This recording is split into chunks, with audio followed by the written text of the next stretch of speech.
Imagine you hear about a man who shows up to work drunk. Initially, you're a little critical, but then you hear the rest of the story. One of his kids is sick. He's been having a lot of financial problems lately. His wife and he have been fighting cats and dogs. He's had a very rough past 2 years. He's been drinking more than he should be, and he showed up to work drunk.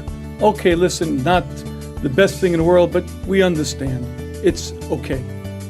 Until you find out that what this man does for a living is he's a pilot.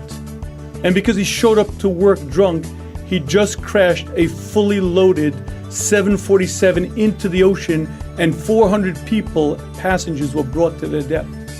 You see, certain jobs leave no tolerance for very, very sloppy behavior.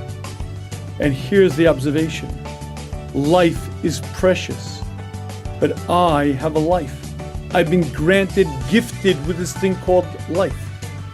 And what am I doing with this thing called life? What am I accomplishing? What are my goals? What are my aspirations? And the reason why tshuva is so foreign to us is because whatever, I'm not a bad guy, unless I'm not saying I'm a tzaddik. I'm not doing big averas. I'm basically doing what I'm supposed to. What do you want from me?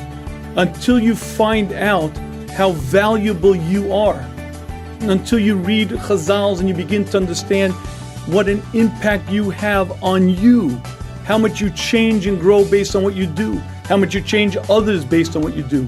And when you begin to understand the greatness of a human, and you begin to understand the greatness of a life, and you recognize that you are the pilot of your life, whether you steer this plane straight up to the sky or crash it into the ground is based on you. You begin to recognize the tremendous accomplishments or the gravity of the opposite acts.